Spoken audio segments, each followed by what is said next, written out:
दोस्तों, आज हम जब भी डांस की बात करते हैं तो एक नाम जो सबसे पहले दिमाग में आता है वह है माइकल जैक्सन का। डांस और म्यूज़िक की दुनिया में किंग कहे जाने वाले माइकल जैक्सन के डांस मूव की पूरी दुनिया दीवानी है। यहाँ तक कि लोग उनकी परफॉर्मेंस देखकर बेहोश हो जाते थे। उनकी आवाज़ सुनकर लड़कियाँ रोने तक लग जाती थी। लेकिन दोस्तों, वो जितने बड़े स्टार थे उनकी लाइफ भी कंट्रोवर्सी से उतनी ही भरी हुई थी, और ख़ास तौर से तो उनकी मौत जिस तरह से हुई वो अपने आप में ही एक रहस्य है। दोस्तों, आज हम माइकल जैक्सन की ज़िंदगी और मौत से जुड़ी कहानी आपके लिए लेके आए हैं। चलिए वीडियो को शुरू करते हैं। दोस्तों, माइकल जैक्सन का जन्म 29 अगस्त 1958 में शिकागो के पास एक टाउन में हुआ। वो अपने माता पिता की सबसे छोटी संतान थे। उनकी माँ का नाम कैथरीन था और वो भी म्यूज़िक का काफ़ी शौक़ रखती थी। उनके पिता जोसेफ एक ट्रेन ऑपरेटर थे, लेकिन वो भी एक लोकल बार में गिटार बजाते थे। दोस्तों, माइकल जैक्सन अपने पिता से बहुत डरते थे। वो उनके हिंसक बिहेवियर से काफ़ी दुखी रहते थे। माइकल जैक्सन थोड़े काले रंग के थे, तो उनके पिता उनको हर वक्त उनके रंग और उनकी नाक को लेकर उनको बदसूरत होने का एहसास कराते रहते थे। लेकिन उनको क्या पता था कि सक्सेस ये सब चीज़ें नहीं देखती, वो तो सिर्फ काम देखती है। और अगर गोरा रंग सुंदर होने की डेफिनेशन है तो इतने सारे ब्लैक कलर के पुरुष और महिलाएं मिस्टर वर्ल्ड या मिस वर्ल्ड का खिताब नहीं जीतते। दोस्तों, माइकल जैक्सन अपने पिता से इस कदर डर जाते थे कि वो बीमार तक हो जाते थे। माइकल की हैट से लेकर उनके जूते तक सब कुछ माइकल को खास बना देते हैं, और उनके बालों के पीछे भी उनके पिता का बहुत बड़ा रोल था।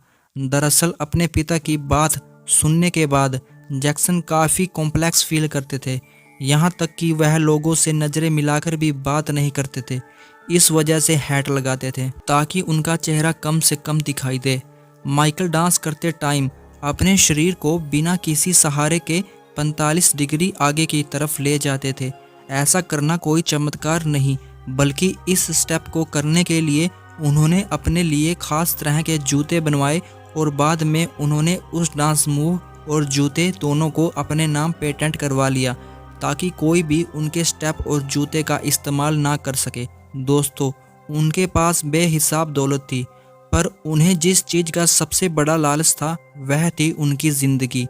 वह चाहते थे कि वो 150 साल तक ज़िंदा रहें। अपने इस 150 साल ज़िंदा रहने के मिशन को पूरा करने के लिए उन्होंने करीब 12 टॉप डॉक्टर्स की टीम रखी हुई थी जो हर वक्त उनके साथ रहते थे। दोस्तों, माइकल जैक्सन की बॉडी के बालों से लेकर नाखूनों तक का हर रोज़ टेस्ट किया जाता था।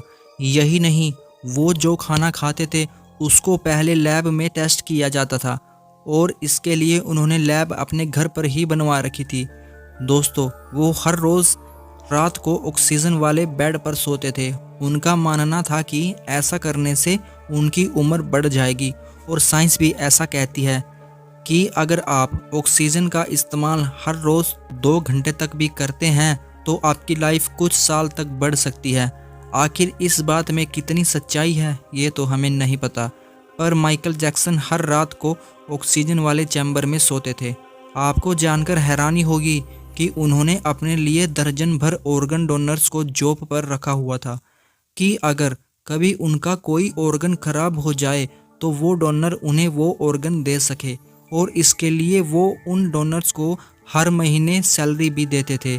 माइकल जैक्सन ने अपने ब्लड को पहले से स्टोर करके रखा हुआ था ताकि इमरजेंसी के टाइम काम आ सके, और उनके ब्लड की कुछ बोतल्स हर टाइम जब वो ट्रैवल करते थे उनके साथ रहती थी ताकि कभी कुछ दुर्घटना हो जाए तो वो काम आ सके।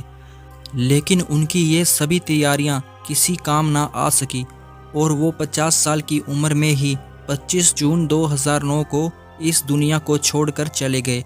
दरअसल माइकल ने अपनी लाइफ में इतनी सारी सर्जरीज कराई थी जिनका अंदाज़ा खुद माइकल को भी नहीं होगा। उन्होंने अपने फेस की 100 से ज़्यादा बार सर्जरी कराई थी। कुछ लोग कहते हैं कि उन्होंने ये सर्जरी अपने काले रंग के रहते कराई, लेकिन बाद में उन्होंने एक इंटरव्यू में बताया उनको एक बीमारी विटिलिगो थी जिसके कारण उन्होंने ये सर्जरीज कराई। सर्जरी के दौरान उनकी नाक थोड़ी ख़राब हो गई, जिस वजह से माइकल जब भी बाहर निकलते अपने चेहरे पर मास्क लगाए रहते थे। और दोस्तों, सर्जरीज की वजह से उनकी पूरी बॉडी में असहनीय दर्द होता था, जिस वजह से बहुत सारी दर्द की दवाइयाँ खाते थे ताकि उन्हें राहत मिल सके। यही वह दवाइयाँ थी जिसने माइकल जैक्सन के पूरे शरीर को अंदर से खोखला बना दिया था। उनकी सारी हड्डियाँ बिल्कुल कमज़ोर हो चुकी थी। उनकी गर्दन की हड्डी की हालत इतनी ख़राब थी कि जैसे वो टूट ही चुकी हो। उनका दर्द इतना असहनीय था कि उनको ऐसा लगता था कि जैसे उनको एक साथ 1000 कीड़ों ने काट लिया हो। इसी असहनीय दर्द से राहत पाने के लिए वो पेन किलर्स का इस्तेमाल करते थे। ये बात खुद माइकल के डॉक्टर ने बताई थी। दोस्तों, पुलिस को डॉक्टर पर शक हुआ और उन्होंने उनके खिलाफ मुकदमा दर्ज कर लिया। और इन्वेस्टिगेशन के दौरान ही डॉक्टर ने बताया कि वो ही माइकल को पेन किलर्स का इस्तेमाल करने की सलाह देते थे, क्योंकि उनका दर्द असहनीय होता था। और इसलिए उस डॉक्टर को 4 साल की सज़ा हुई, लेकिन उसके अच्छे बिहेवियर के कारण उनको 2 साल में ही रिहा कर दिया गया। उस रात भी माइकल ने ऐसा ही किया। डॉक्टर की सलाह के मुताबिक उन्होंने पेन किलर का इस्तेमाल किया और उस रात डोज ज़्यादा हो गई, क्योंकि उनकी बॉडी पहले से ही खोखली हो चुकी थी, इसलिए वो इसको सहन नहीं कर सके और उसके बाद कभी नहीं उठे और 25 जून 2009 को इस दुनिया को छोड़कर चले गए। अरबों रुपए की दौलत वाला शख्स भी ज़िंदगी नहीं खरीद पाया, लेकिन दोस्तों, वो आज भी हमारे दिलों में ज़िंदा है। आज भी डांस के प्रोफेशन के लोग उन्हें अपना भगवान मानते हैं। ऐसे बहुत लोग हैं जो आज भी उनकी पूजा करते हैं। दोस्तों, आज की वीडियो में इतना ही। अगर आपको हमारी वीडियो पसंद आई हो तो हमारे चैनल को सब्सक्राइब और वीडियो को लाइक कीजिए। मिलते हैं अगली वीडियो में एक सच्ची कहानी और एक सच्चे रहस्य के साथ। तब तक के लिए नमस्कार, धन्यवाद।